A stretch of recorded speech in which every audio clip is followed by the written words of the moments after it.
everyone, welcome to my channel. So you can see today I'm not outside, but we are going outside because we have a few things we have to do. But before we go outside today, I wanted to show you my roses that probably, if not last, maybe before last harvest that I had, and I made this bouquet yesterday, and I couldn't help it. I really wanted you to see all these beautiful roses that I made, the arrangement that I made in my garden. I wanted to go over. Christopher, can you come a little closer so you can show them? So, so this one is a Michelle Mayant. And I do have quite a few blooms from this roses actually coming up. So this one is Monica Bellucci, and you can see it has white undertones of the petals. It's a bicolor. It is beautiful, and I planted this last spring. So I wanted to say that this rose, particularly this hybrid tea rose, has not stopped blooming literally since I put them in the ground, and it still keeps creating buds. You can see there is another one right here. So this one is a Tantau rose, this one is the Boreal, and it's not the best bud at the moment, but it has a beautiful coloration. You know, it's the end of the season, so this is kind of the secondary bud that has created. But you can see how beautiful the coloration of the flower is. And this is a David Austin rose, beautiful. This is one of my absolute favorite David Austin roses, I should say. This one is LD Bridesmaid. I do have few in the garden just because I absolutely adore them. They bloom all the time, and they're very healthy. They do really, really well for me. I'm very impressed with this particular rose. And here you can see this is a Christopher Columbus hybrid tea rose. You can see it has a very interesting color to it. I love this beautiful salmon coral pink, has a little bit of an orange tone into the center of the far end of the petals towards the throat, and anyway, a little darker outer petals, but it is absolutely gorgeous. So I really wanted to share this with you before I start my project in the garden. I thought you guys might enjoy this little bundle of joy, because it is the end of the season now, and there's not much obviously going on in the garden. Everything is going to sleep, and it's more serene and calm at the moment. And I also wanted to thank to all my new subscribers. I appreciate you guys following me, watching my videos. I do appreciate each and every one of you, and I love hearing from you, so don't hesitate to message me if you have any questions or if you want to make any comments. I love reading all of your messages. So today what we are going to do is we are going to go outside. I don't have much of a planting to do at the moment, but this is a fall, and it's a serious cleanup time. Basically everything that is going on at the moment is it's cutting back, cleaning, of course, the leaves. And leaves I'm not too worried. We've been kind of cleaning here there, but they still keep falling, so I'm not really too worried until, you know, everything is done. But mostly I'm trying to go through, clean up the beds, cut, you know, the plants back that needs to be cut.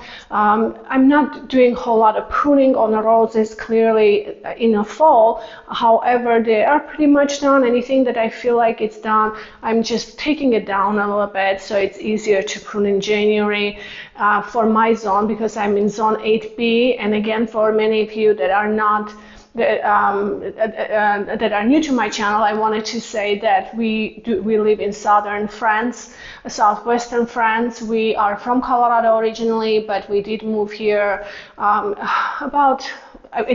we can't even believe it, but it's almost been 9 years, and we still feel like we just moved here. We are still trying to figure everything out and, you know, settle in and that kind of thing. But and yeah, it's been 9 years, and George and I, we still just can't believe it. It's been that long. But so today, let's talk about today's project. So today we are going to transplant a couple of things.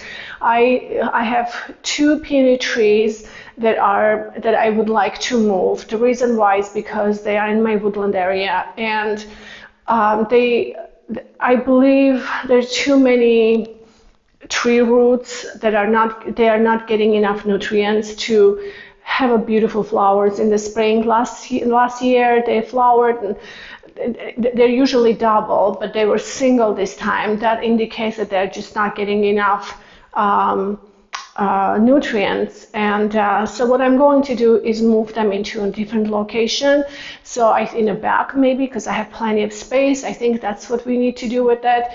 And also I need to cut back all my Hydrangea Avenue, where I have all my arborescent hydrangeas, incredible arborescent hydrangeas. So we are going to just deadhead them completely, because I'm not going to prune them a whole lot. I might bring them down just a little bit, but I'm not going to prune them until in the spring, because arborescent hydrangeas needs to be pruned in the spring. They flower on a new wood. So all I'm doing is just basically starting to clear out, because in the fall, as much as work I get done in the fall time, there is less things to do in the spring. So, and I'm starting to get ready into thinking towards the bulbs, trying to plant bulbs. I kind of need to get things cleaned up as much as I can, so I can concentrate on what I'm doing next. So, all right, well, let's go to the garden and I will explain what needs to be moved today. Stop.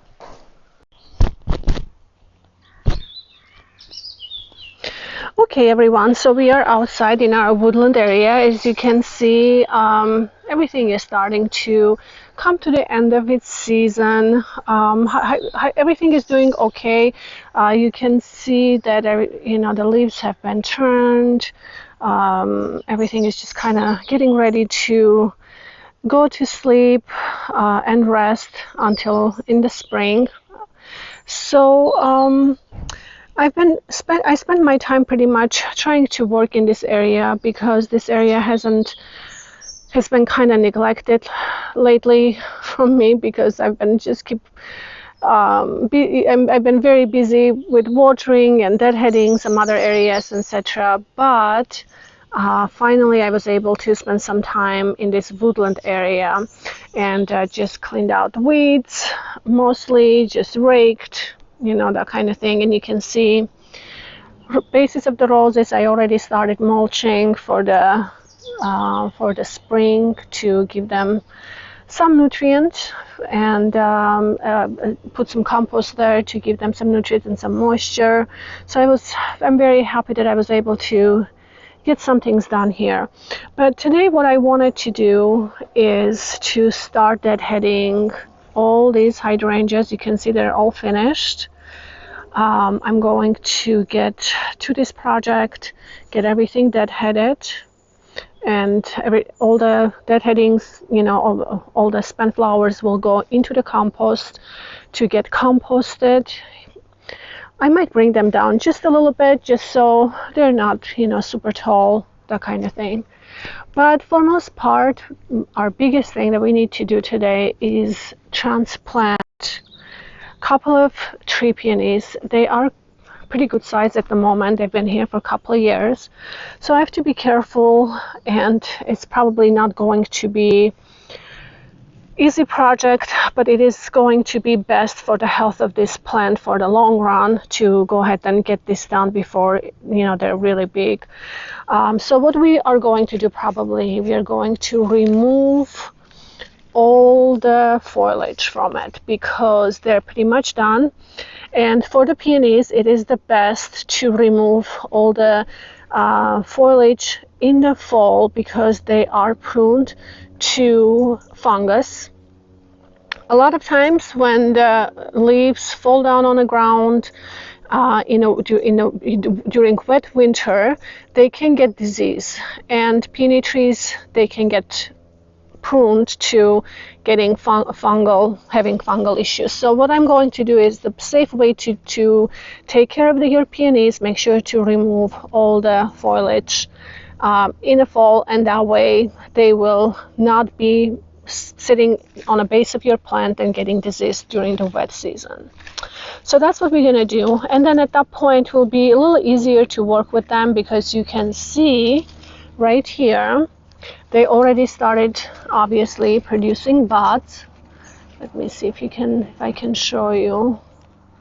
I can focus much. Oh, right here, so maybe you can see that. So they're already starting to create buds. These are our flowers for the spring, and so we also need to be very careful this time of the season with those buds, because then we will lose our flowers. Since we just have to be very gentle and careful in what we are doing. So, and then we also have another one. Now this is a white variety and it's supposed to be very beautiful, but you can see they're already grown and they're in a very good, they have a good size on them. So usually tree peonies take very long time to grow, just like kind of like Japanese maples and other plants that take their time. And I really don't want to lose them, because look how beautiful their branching is. They have a multi branches already formed. This is going to be very, very beautiful in the spring. So anyway, that's what we need to do today. I will go ahead and get my shovel, and we'll come back and we'll tackle this project. It would be very liberating to get this done, and because I'm going to start planting some other things here, which we will do another video to show you what I'm doing. And it is imperative to get these tree peonies moved to their new location. And then also, if many of you guys remembered, I was talking in my previous videos, I was talking about my Japanese maple that was right there where there is a little hole right there. So there was I had a Bihu variety, which is an absolutely beautiful Japanese maple. It's one of my favorite because it's such a unique to having yellow bark in the wintertime. And the leaves are very golden yellow with some coral hue accents. It's an absolutely gorgeous, but it was very, very unhappy, and it was gradually getting worse last year. It was okay this year. It was even worse than last year. So I decided to move that as well, because I think it's just too close to the bases of the other big trees, and I'm sure they are taking all the nutrients. It was getting dry. It wasn't, able to hold the moisture. I mean, I could have probably kept it and keep giving maybe lots of compost, etc. But it was just better to move before it got too big, and that way I can plant some other more shallow rooted plants around this area where I can constantly compost and keep them healthy and happy. So, but I do have another Japanese maple right here, which is probably hard to see from here. We'll just go close. Now this one is Boldsmith, and this is an absolutely gorgeous plant. This is a fast-growing Japanese maple. It has a whipping look to itself. It's not whipping, but it does have that beautiful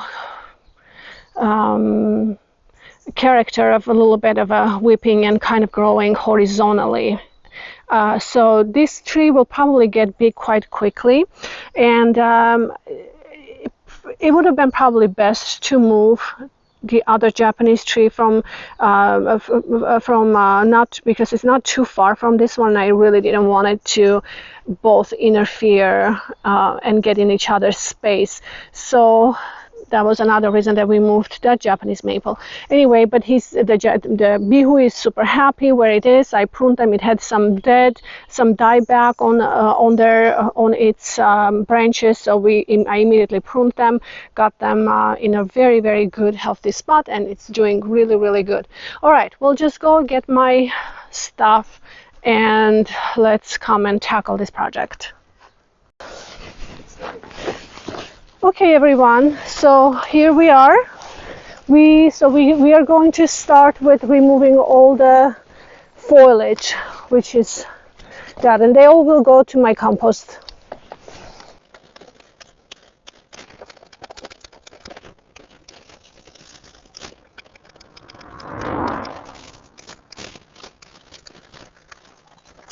And the reason why I am having all these small pieces is because it breaks down very fast, so I kind of have to do everything.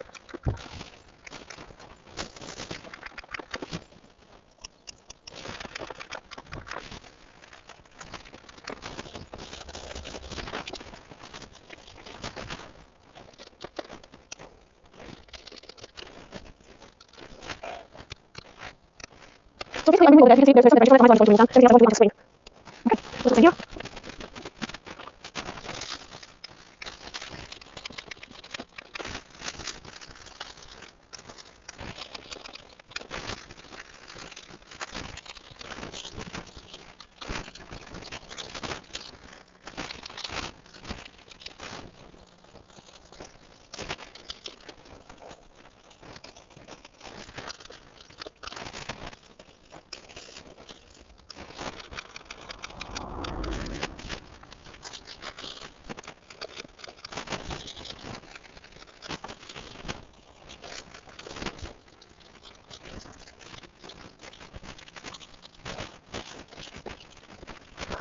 So now we're going to start. So this is what you have to be careful. So these buds right here, you can see these buds showing this previously. We have to be really careful with them because these are the ones that are going to bring us flowers for the spring. And they're very quick in coming off of them. So if we just brush into it a little carelessly, they can just fall off and then we'll lose flowers, which is still not a big deal. I mean, losing 1 year of some flowers is not a big deal if you're transferring. But, I try to do it in a way where I can still keep everything I can. So for the following year. All right, let me grab my shovel here. Oh, my shovel is in a mess because I was working in the back last couple of days in the mud. Oh, okay, so here we go. So I'm going to try to go a little farther out as much as possible to not cut into the roots as much as I can.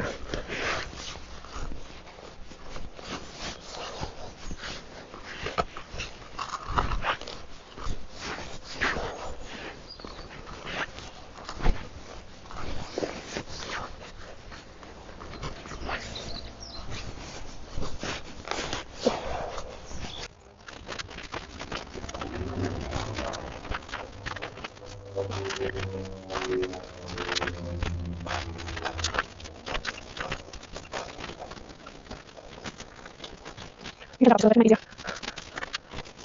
Oh, yes. Okay.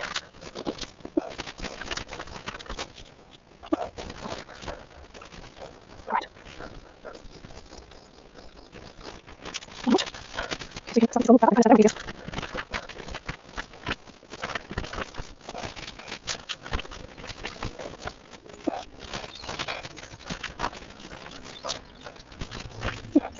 Alright, so here we are. We got this part of it done, which was a lot easier than honestly I thought it would be, since we've been having quite a bit of a rain.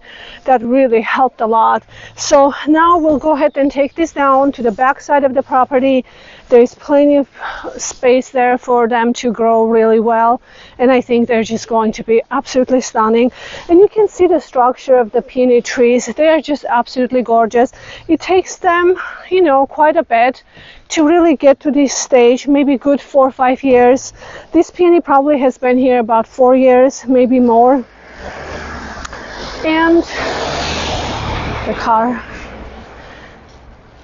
So this peony has been here probably around 4 years, maybe around 4 years in this garden, but you can see how beautiful the structure is. It's a multi-stem, beautiful, and I consider them 4-season plants because even in the winter time they have most beautiful structure when they don't have their leaves. They have absolutely gorgeous structure of the wood, and then all these beautiful buds that are forming. It's the anticipation of the spring, what will bring in the spring, and it's just really brings that very interesting structure in the winter time. I really love them even without the leaves in the winter time. I love watching them because the buds become kind of red for certain ones. This one is a little lighter, but some of them can get even darker. So they're really beautiful plants. All right, we'll just go ahead and get this planted. So here we are. We have our, I brought 3 peonies on our back side of the property. You probably remember we started planting on this side of the property already a few things. And so just recently I transplanted another one of the 3 peonies right here. So this was a little early on because again, it just wasn't doing really well. And these three are exactly the same tree peonies. They're white, they're double, they're absolutely beautiful. And this one seemed like it's doing really good. I just need to remove the foliage. Then you can see where I planted my Japanese maple bihu, and it's doing really good. This is where, so I kind of cut this area, widened it a little bit, and kind of what I'm trying to do is just basically curve and kind of go this way. And I think this tree looks just so beautiful from every corner that I look. I absolutely love it, and you can see the bark. Isn't this just gorgeous? But it seemed like it's already so much happier than than before. So now what I'm going to do is plant two more of my tree peonies here. We planted Chitalpa tree, which is very small right now. I don't know how it's going to interfere with one another. Usually tree peonies get about 5 feet tall, and you can control the height if you wanted to. That's not a problem. For me, I don't want to, because I like it when they get bigger. That's why I'm trying to kind of plant a little farther into the border. And some of this property is not even ours. I think ours kind of goes this way. But our neighbors, they really don't mind if I take on a little bit of theirs, because they just can't maintain all of it. They have little children. They just really, they actually enjoy looking from their window and seeing all this area looking really beautiful. So we don't have any problem like that. So that's why I'm going to push just a little bit out, just a little farther out, so I can take a nice beautiful curve here. And but I might move Chitalpa tree just a little farther out. We might eventually cut this branch and kind of tidy up back, because what I'd like to do is plant some evergreens here, and that way I can have a nice background, a back wall of or back canvas of everything that goes will be planted against it, which would look really nice. So anyway, this is where we are going to plant our tree peonies. And then one other thing that it's important about planting tree peonies is that tree peonies are unlike regular peonies. Their roots are their roots are grafted, and they usually throw suckers if you don't plant them deep enough. It is really important for the tree peonies to be planted really deep, because that would suppress all the suckers coming out from the original root ball. Otherwise, you constantly have to keep cutting them, and they're just not pretty when they're just all kind of sticking out from the ground. So that's what I would recommend, and that's what I'm going to do today. All right, we're going to get this going.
Okay, everyone, so I just got finished. I watered them really well, and you can see how beautiful they look. I know, look at this. I mean, they're just so beautiful. I think their structure of their branches are just absolutely beautiful. I think they're just so gorgeous.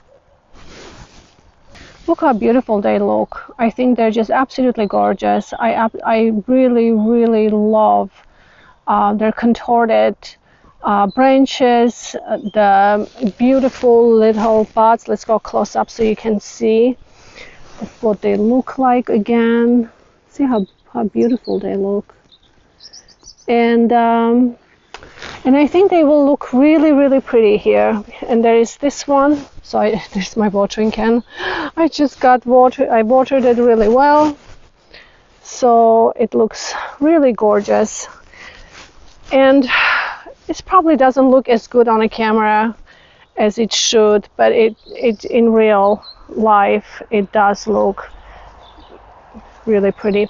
So anyway, I have one more thing I have to get done today, which is so I have one more thing that I have to get done today. I wanted to go ahead and trim all the hydrangeas. We'll see how much I can get done, but I did receive a bare root rose today that I ordered. I do have to go ahead and plant that. It's been soaking in the water. Let's just go ahead and get that done first, and then we'll see how much time I have to get on hydrangeas.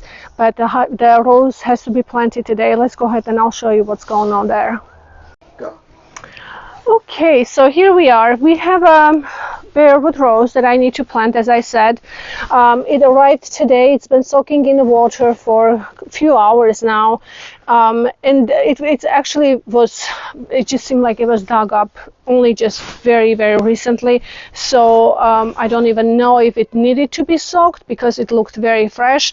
But I did it anyway. So let me show you. So let me tell you what kind of rose this is. So this is a hybrid tea rose, and I'm really excited about this rose because I've been searching this rose for quite some time since I've been in France. This is a Chicago peace, which I love, and I had this in Colorado, in my Colorado garden. I absolutely love Chicago peace. It has just really beautiful pinkish purplish tones. Just I really love this rose, so I'm very excited to find one here in France. So I had a rose bush here, and this rose bush I planted literally right when I was starting the garden in earlier times, because this is the area I started digging, you know, kind of in the beginning. And I planted the rose. I purchased it in a market. It never did well. It was supposed to be hybrid tea rose, and I don't know necessarily if it was because of the rose. I think it might have been this area because it was trees here that was cut in the past, and I think could have been root balls there, or you know, who knows what. But the rose never took off. It didn't do well for me. It actually got kind of diseased. I nurtured it, tried to bring it back for years. It really just didn't work, and I finally decided I want to get rid of it. So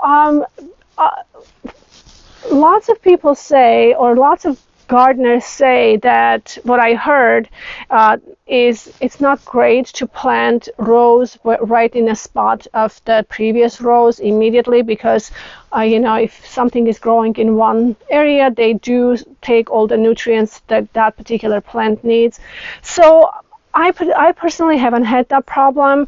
I did remove this rose maybe a month or so ago. It's not a problem. But what I'm going to do in order to put good nutrients back in there, so I'm going to place my good garden compost that I created myself, my homemade compost, and you know, and I think that's not going to be any problem. So I'm going to dump this compost into the hole and give the rose bush a very good start to its growth. So nutrients will be there, I'm sure, and it's going to be great. But I do need to get this plant into the ground today, otherwise it's not going to be good.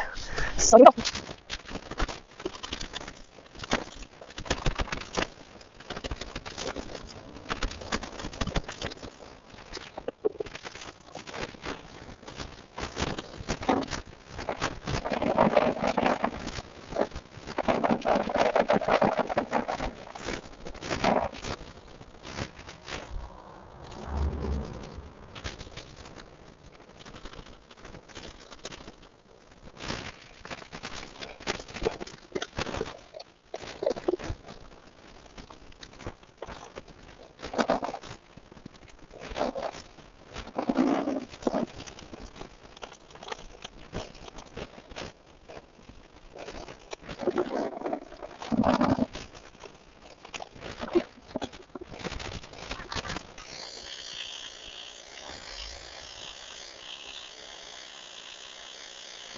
All right, so here are the arborescent hydrangeas. They got super big, so I'm going to take it down a little bit, maybe like right here, because in the spring I will just come back and try to get them quite a little trimmed quite a bit, so they're a lot. They're going to be a lot lower than what I'm cutting now. But I do want to take them down a little bit because they're so big now. And all of this is going to go into my compost bin, so I kind of like to separate them a little bit from one another because they just break down so much better this way.